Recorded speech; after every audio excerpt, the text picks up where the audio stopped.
그러면 고객들이 원하는 게 뭘까? 실제로 고객 트렌드 변화에서 고객들이 원하는 게 뭘까? 첫 번째는요, 이걸 원합니다. 패키지 여행처럼 안전하고 DIY 여행처럼 개별 여행처럼 자유로운 운행을 원합니다. 이게 옛날에 불가능했거든요. 우리 여행업계에 계신 분들은 아시겠지만 10년 전 혹은 20년 전에 예를 들면 손님이 항공권만 체류 기간만 연장해달라고 패키지 여행 가시는 분이 저는 끝나고 패키지 여행 끝나고 한 3일 정도 더 있고 싶어요. 택도 없는 소리였죠. 그러다가 이제 돈만 주면 해주는 시대가 됐고요. 그 다음에 하나씩 요구하는 대로 저는 저녁 그거 안 먹어도 안 돼요. 옛날에는 죽었다 깨어나도 안 돼요. 안 먹으면 안 먹을 수는 있어요. 그죠? 강제로 먹이진 않으니까. 그렇다고 환불은 안 해드립니다. 뭐 이런 식이었어요. 그죠? 식사 안 하셔도 되는데 그렇지만 환불은 안 됩니다. 뭐 안 하셔도 되는데 그렇다고 뭐 입장 거기 안 하셔도 되는데 예를 들면 절에 가는 뭐 일정이 있는 데가 종교적으로 절을 안 가겠다라고 하면 그러면 우리가 입장권 환불 안 해줍니다. 왜? 그룹으로 끊었기 때문에 패키지로 끊었기 때문에 안 된다라고 했어요. 지금은 그런 시대는 아니라는 거죠. 우리 고객들이 뭘 원하기 시작했는가 하면 패키지 여행처럼 안전해야 되고요. 통제 가능해야 되고 안전해야 되고 동시에 내가 직접 여행을 기획한 것처럼 DIY 여행처럼 자유롭기를 원해요. 이 두 가지가 예전에는 안 된다였다면 지금은 간단합니다. 누가 먼저 해주느냐의 싸움이겠죠. 우리는 안 돼요. 저 여행사는 안 됩니다. 안 된다고 할 때 우리는 됩니다를 고객들은 이젠 찾기 되게 쉬워졌어요. 예전엔 되게 어려웠거든요. 어떤 여행사에서 그런 것들을 판매하는지 거기는 어떤 차이가 있는지 우리가 흔히 말하는 비교하는 것들이 불가능했다면 지금은 생각해 보시면 많은 포털에서 상품도 바로 비교해 주고요.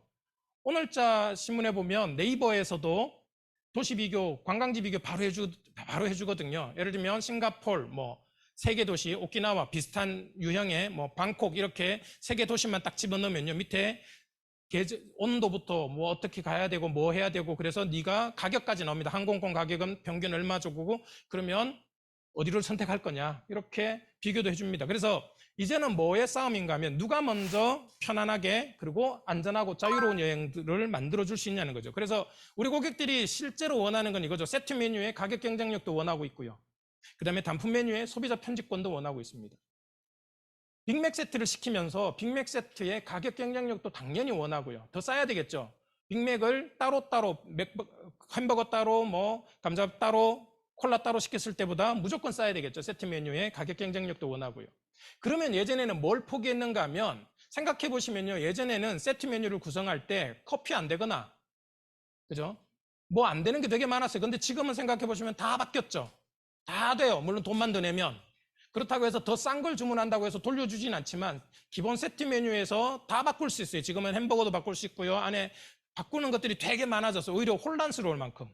그러면서 고객들은 뭐도 원하는가 하면 단품 메뉴가 가지고 있는 소비자 편집권이라는 거죠. 예를 들면 내가 단품 메뉴를 시킬 때는 까다롭게 요구할 수 있거든요.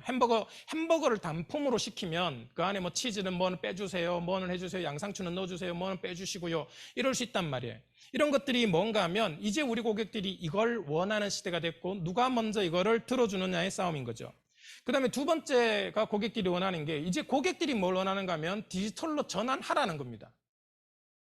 예전에는 디지털 전환이 처음 나왔을 때는 여행사들이 자기들이 비용을 아끼거나 혹은 그 사람으로 인한 불합리성 이런 것들을 개척하려고 했어요. 근데 지금은 그 당시에는 뭐 때문에 했는가 하면 효율 때문에 한 거죠. 생산선 때문에 했다면 지금은 고객들이 이제 원하는 거죠.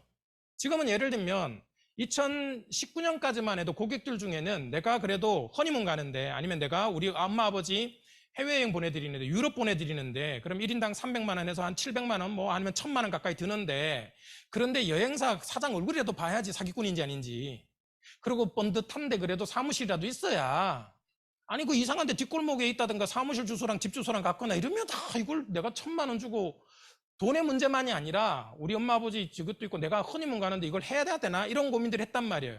근데 지금 아마 우리 선생님들 다들 느끼실 거예요. 지금 사무실 방문해 주세요. 그러면 가야 돼요? 그냥 전화로 하면 안 돼요? 전화도 막 귀찮아하잖아요. 문자로 그냥 카톡으로 보내주세요. 그냥. 아니 어떻게 믿으시고 그러면 난 당신은 안 믿지. 그죠? 누굴 믿어요?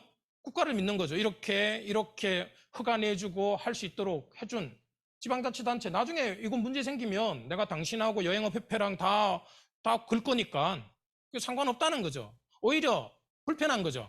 왜? 효율과 생산성뿐만이 아니라 편리함과 신뢰감이 있는데 굳이 만나서 해야 되냐? 이런 것들입니다. 그래서 고객들이 이제 디지털 전환을 원해. 저는 이 디지털 전환은 이제 어디까지 와 있는가 하면 올해 혹은 내년에 가면 누군가는 이걸 패러다임이라고 얘기할 수 있을 것 같아요. 그래서 혹시 아직도 디지털 전환이 안 돼 있는 분들은 전략적으로 디지털 전환을 안 하는 것은 가능해요. 예를 들면 VIP 고객들을 위해서 내가 직접 찾아갈 수도 있잖아요. 내가 직접 찾아가서 우리는 견적도 그렇게 하고 상담도 그렇게 하고 설명도 그렇게 하고 돈도 직접 찾아가서 받겠다. 예를 들면 은행도 지금 온라인으로 하지만 진짜 VIP들한테는 찾아가잖아요. 통장 정리도 다 해서 드리고 그런 것들을 내가 전략적으로 하는 건 상관없는데 그냥 디지털 전환이 귀찮아 아니면 디지털 전환하는 거 별로 뭐 우리가 피해야 되나? 우리가 또 조그만 회사가 그렇게 해야 되나? 이렇게 생각하시면 패러다임으로 넘어가기 전에 그것들을 하시는 게 맞다라는 걸 말씀드리고요. 그 다음에 세 번째가 탈가격입니다.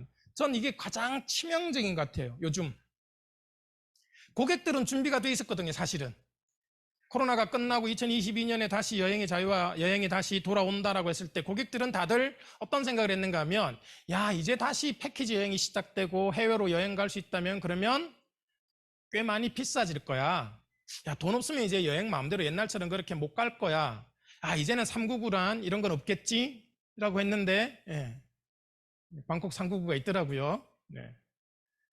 고객들이 변화할 준비가 되어 있었는데 여러 이유가 있겠지만 어쨌든 여행사가 여행업자들이 그거를 어떤 이유든 뭐 이유는 다들 아시잖아요. 그죠? 당장 내가 오늘 먹고 살아야 되고 뭔가를 모객을 만들어서 직원 월급도 줘야 되고 뭐 하니까 손해를 좀 보더라도 무리가 있더라도 어쨌든 그 금액에 판매하고 만들어야 되는 이런 것들이 있겠지만 30년 만에 온 기회를 놓쳤어요. 우리가 30년 동안 계속 핑계를 댔잖아요. 여행업의 구조적 문제상 뭐 가격 뭐 덤핑은 어쩔 수 없습니다. 뭐 할인은 어쩔 수 없습니다. 저가는 어쩔 수 없습니다.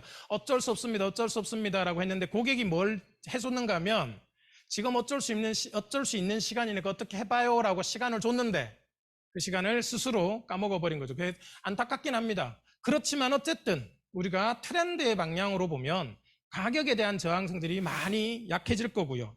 그래서 우리가 뭘 고민해야 되는가 하면 결국은 2,000원짜리 커피가 인기 있는 이유는 싸스가 아니라는 거죠. 이게 싸기 때문이다라고 생각하면 그러면 우리가 계속 가격에 승부를 걸거든요. 2,000원짜리 커피가 인기 있는 이유는 간단합니다. 4,000원짜리 커피와 5,000원짜리 커피와 2,000원짜리 커피의 맛이 같기 때문입니다. 큰 차이가 없기 때문입니다. 이걸 공진화라고 하거든요. 같이 진화한다라고 하는 공진화가 이루어졌기 때문이에요.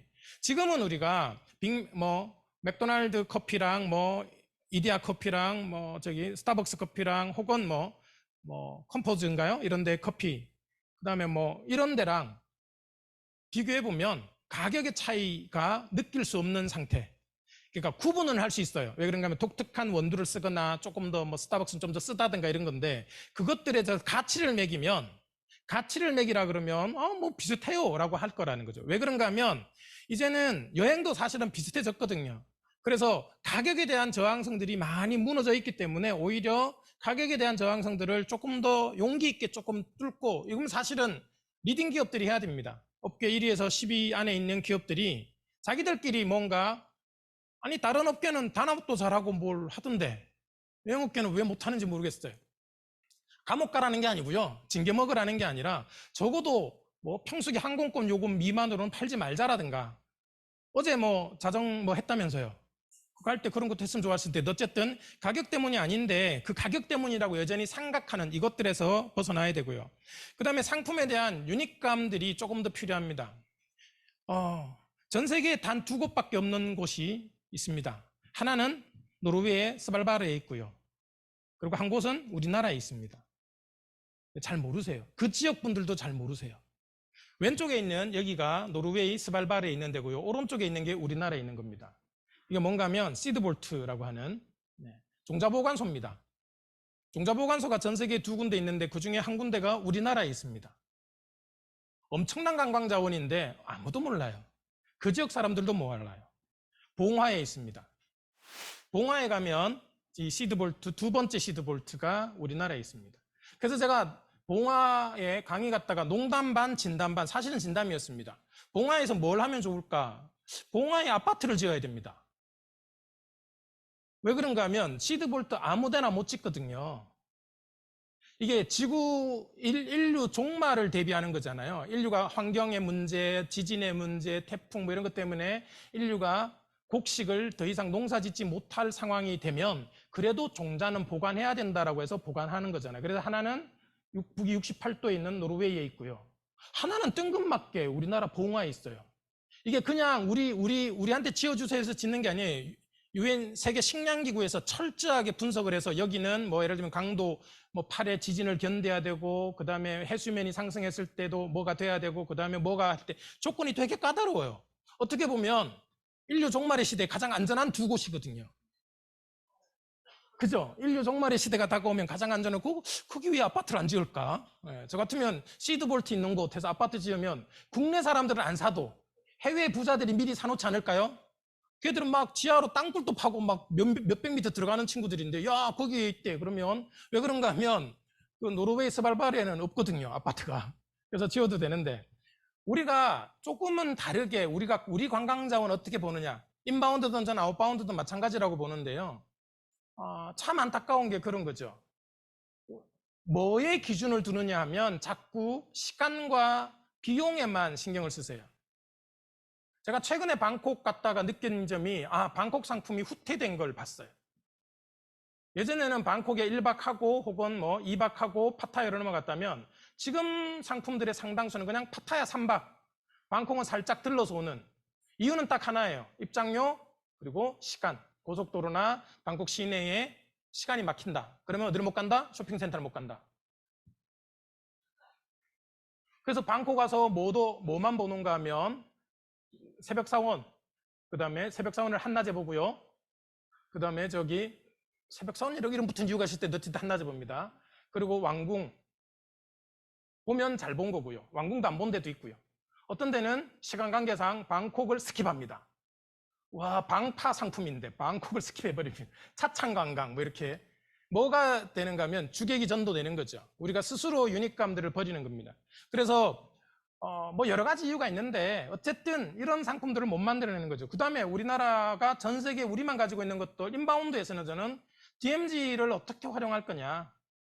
훨씬 더 저는 공격적으로 적극적으로 활용해야 되는데 다들 그 앞에만 가면 DMZ 앞에만 가면 다들 아무 말도 못하는, 군대 앞에만 가면 아무 말도 못하는 것처럼, 제가 지난주에 파주에 그 컨설팅을 다녀왔거든요. 그래서 캠프 데이비스도 가고 뭐 캠프 그리브스 뭐 이런 데 갔다가 제가 나오면서 한마디 해달라고 그래서 컨설턴트로서 한마디 해달라고 해서 보고서 말고 그냥 한마디 해달라고 그래서 제가 캠프 그리브스가 원래 그 캠프 그리브스 갤러리가 있더라고요. 거기 전시회를 하고 있어서 갔다가 여기가 원래 뭐 하던 데입니까? 그랬더니 이게 볼링장이라 그러더라고요. 제가 그래서 나오면서 볼링장으로 다시 만드시지.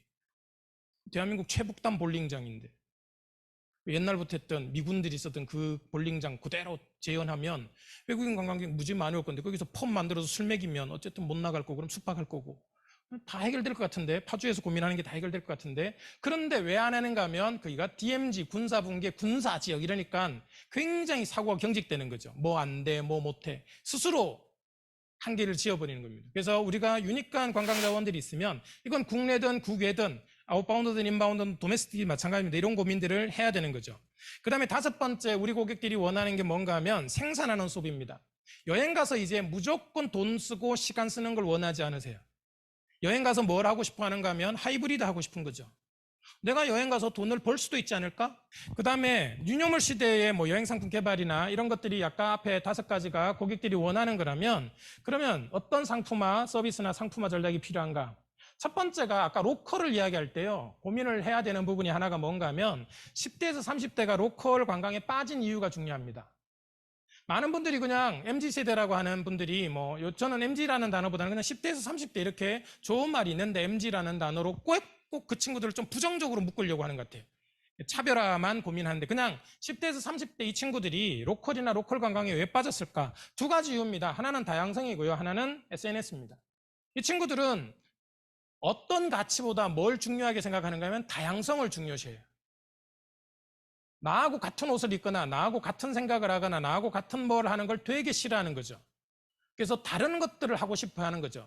그런데 그게 SNS를 만나면서 훨씬 더 폭발적으로 비교가 되는 거죠. 옛날 같으면 내가 지금 이 옷을 입고 있는 걸 똑같은 옷을 입고 있는 사람이 몇 명인지 내가 직접 두 눈으로 보기 전에는 모르잖아요. 아니면 누군가가 너 오늘 똑같은 옷 입은 사람 내가 종로에서 봤어. 이런 정도였는데 이제는 SNS나 이런 데서 바로 확인할 수 있어요. 그래서 다양성이 훨씬 더 까다로워졌어요. 그러니까 여행지를 고를 때도 어떻게 됐는가 하면 이 친구들은 다양성에 대한 SNS에 올리고 그것들을 통해서 인정받는 거기 때문에 다양성에 집중하게 되는 거죠. 다양성에 집중하면 어떤 일이 벌어지는가 하면 남들 같은 랜드마크에 가서 남들과 비슷한 포즈로 사진 찍어서 올리는 게 의미가 없죠. 그래서 우리가 그러면 유노멀 시대에 여행 상품을 어떻게 개발해야 되는가? 저는 그냥 간단하게 A, B, C, D, E로 했습니다. 간단합니다. 첫 번째 A가 뭔가 하면 AI에 대한 고민들을 하셔야 됩니다. 한때 AI가 처음 나왔을 때 2월쯤에 나오고, 뭐 1월에 나왔나? 1월에 나오고, 그때 12월 말인가? 아마 그때 나왔고요. 2월부터 뭐가 되기 시작했는가 하면, 마일리얼 트립에서 AI, 오픈 API니까 붙여가지고 뭐 AI로 뭐 한다. 지금도 하고 있는 데도 있고요. 그 다음에 뭐 여다나 이런 데도 AI 하겠다. 네이버도 하겠다. 뭐 각자 이제 뭐 AI 해서 챗GPT로 하겠다라고 했는데, 다들 큰 쏠쏠한 재미는 못 봤어요. 왜 못 받는가 하면 챗GPT는 기본적으로 3년 전까지의 데이터를 가지고 만드는 거잖아요. 그때 탁 튀어나온 게 뭔가 하면 바드죠. 구글 바드는 구글의 검색도 지금 거도 검색해서 하거든요. 그래서 제가 적극적으로 활용해야 된다라는 겁니다. 그래서 우리가 기본 상품을 구성할 때 이제는 굳이 아주 기본적인 상품을 구성하거나 아주 기본적인 뭔가를 할 때는 이런 AI나 이런 챗GPT든 뭐 바드를 써서 충분히 대응할 수 있는 거죠. 나중에 더 디테일이지거나 아까 테마 여행처럼 더 디테일이지거나 이럴 때는 따로 뭔가를 고민해야 되겠지만 그래서 우리 역량 안에서 꽤 많은 부분들을 AI로 대처할 수 있다는 거고요. 두 번째 B는 비스포크입니다. MBTI가 요즘 유행인데 MBTI는 16개 항목으로 요즘 그래서 MBTI로 여행 뭐 만드는 거 되게 많아요. MBTI 유형별로 I한테 추천할 수 있는 뭐 여행지 뭐 E한테 추천하는 여행지 이런 것들이 있는데 요즘 고객들은 거기에 머무르지 않습니다. 그 정도로는 택도 없습니다. 어디로 가야 되는가 하면 커스터마이징을 넘어서 비스포크로 가야 됩니다. 내 취향에 맞는 왜 커스터마이징이라는 게 있는데 비스포크까지 넘어오는가 하면 커스터마이징은 40대 남자 한국 사람 뭐 직업은 뭐 이게 커스터마이징이잖아요. 그게 아니라 저 사람이 지금 고민이 뭔지 저 사람이 지금 알고리즘을 통해서 알든 아니면 대화를 통해서 알든 저 사람이 요즘 고민하는 게 저런 거고 요즘 관심 있는 게 먹거리고 요즘 관심 있는 게 요리하는 거다 쿠킹이다 그러면 쿠킹 클래스가 들어간다든가 혹은 뭔가가 따로 나온다든가 이런 것들을 뭐라고 하는가 하면 비스포크 투어라고 합니다. 이미 많은 지역에서 시작이 됐고요. 우리도 이제 이 고민들을 해야 되는 거죠. 그래서 비스포크 투어는 결국은 스마트 기술이 기반이 돼야 되죠. 아까 제가 디지털 전환이 왜 필요하다고 했는가 하면 결국은 이게 스마트 기반의 스마트 기술들이 필요해요. 알고리즘을 쓰든 아니면 우리가 자체 DB를 쓰든 어쨌든지 간에 그래서 더 이상 뭐가 존재하기 어려운가 하면 소비자 편집권, 소비자들이 직접 결정할 수 있는 그런 것들이 없는 서비스와 우리 여행 상품이 여행사 하시는 선생님들은 생각해 보시면 됩니다. 우리 여행 상품이 소비자들한테 계속 노를 하는 상품인가? 안 돼요, 안 됩니다, 불가능합니다, 어쩔 수 없습니다라고 하는 건다. 아니면 가능합니다, 하세요, 해드리겠습니다, 가능합니다, 반영하겠습니다인지. 물론 해드리겠습니다, 반영하겠습니다 하고 뭘 받으면 돼요? 돈을 받으면 되죠. 이미 우리 사회는 어디로 가고 있는가 하면 편집권이 누구한테 넘어가는가 하면 예전에 편집자라 그랬잖아요. 편집자. 회사가 편집자였어요. 여행 상품을 만들고 기획자, 편집을 다 여행사가 했다면 이제는 그 편집권을 누구한테 넘겨줘야 되는가 하면 고객한테 넘겨줘야 되는 시대가 됐다라는 겁니다. 그 다음에 세 번째가 뭔가 하면 커뮤니티하고 클래스입니다. 이제는 여행을 가시는 분들이 가족하고 가지 않습니다. 친척하고 가지 않습니다. 직장 동료랑도 가지 않습니다. 이런 분들이 늘어나는 거죠. 이게 여행 상품에도 그대로 반영이 돼야 됩니다. 커뮤니티와 클래스를 어떻게 연결할 거냐. 이제는 한국에 여행 오는 분들도 그렇게 오는 거죠. 커뮤니티를 만들어서 클래스를 커뮤니티끼리 예를 들면 이런 거죠. 왜 이게 늘어날 수밖에 없는가 하면 생각해 보시면요. 가족끼리 양양을 갔다고 생각해 보세요. 4인 가족이. 그러면 아빠는 서핑하고 싶고 엄마는 양양에 다른 데 가고 싶고 애들은 뭐 밥 먹고 싶고 이럴 게 욕망들이 다 다양하잖아요. 그러면 결국은 누구한테 맞춰줘야 되는가 하면 엄마한테 맞추거나 애한테 맞추거나 결국 보통 애한테 맞춰주겠죠. 그럼 아버지는 내가 양양까지 와서 서핑 한번 배워보고 싶은데 나도 하와이에서 해보려고 했는데 거기 비싸서 못했고 짧아서 못했고 언어가 안 돼서 못했는데 여기 와서 한 이틀만 배워도 좋을 텐데 그렇다고 와이프한테 나 이틀만 자유시간 줄래? 그러면 영원히 꺼져 이러니까 그것도 안 되고 그래서 어쩔 수 없었는데 그런데 생각해보시면 이 사람이 서핑 동호회에 가입해서 이 동호회 사람들이 이 커뮤니티가 어디로 왔다? 양양에 1박 2일로 여행 왔다. 그래서 그러면 하루 종일 아무도 이야기 안 할 거잖아요. 하루 종일 서핑하는 일정을 짜도 너무 만족하는 거죠. 왜? 이제는 관심사나 이런 것들이 여행 가는 이유가 아까 체험과 학습과 취미와 직업으로 넘어가기 때문에 관광가 여행 왔으면 우리 여기만 있을 거예요. 양양에 왔는데 어디도 안 가요? 야, 그 근처에 뭐가 있다는데 거기까지는 가봐야지. 이런 것들을 이야기할 건데 안 하잖아요, 이제는. 이런 것들이 바로 커뮤니티와 클래스고요. 그 다음에 다이렉트입니다, D는. 이제는 우리가 디지털 전환을 해야 되는 이유 중에 하나도 뭔가 하면 다이렉트로 우리가 고객들을 받을 수 있는 예약하고 우리한테 뜬금없이, 그죠? 뜬금없이 들어와요. 우리가 외국인 손님을 받겠다고 올린 것도 아니고 다국어 버전도 없는데 어떤 분은 그런 말씀을 하세요. 그분들이 누군가 하면 테마 여행을 준비하고 있거나 자기 고객을 가지고 있거나 여행 상품을 기획하는 여행사들에게는 그분들이 검색하다 보면 알고리즘에서 혹은 검색에서 찾아주거든요. 그러면 번역도 내가 다국어 지원을 안 해줘도 뭐로 들어오는가 하면 자기가 알아서 검색해서 번역해서 오 이거 괜찮네 하고 들어와서 예약까지 막 하려고 해요. 그러니까 예약단에서 안 되거나 막혀 있거나 이럴 때 이제 문자가 오거나 카톡이 오고 뭐 DM이 오거나 이렇게 해서 풀어주세요. 아니면 이거 예약하려면 어떻게 해야 돼요? 현금 결제 되나? 이렇게 묻는 거죠. 이게 이제 다이렉트로 가는 거죠. 그래서 이런 것들을 이제는 인플루언서나 이런 마케팅을 통해서도 직접적으로 할 수 있는 거죠. 예전에는 우리가 마케팅을 전부 어디를 통해서 했는가 하면 뭐 신문이라든가 뭐 이런 것들 방송이라든가 이런 걸 했다면 이제는 개별 인플루언서들도 충분히 그런 걸 가능한 거죠. 그래서 저는 홈쇼핑 다음이 뭐냐? 당연히 인플루언서로 갈 거예요.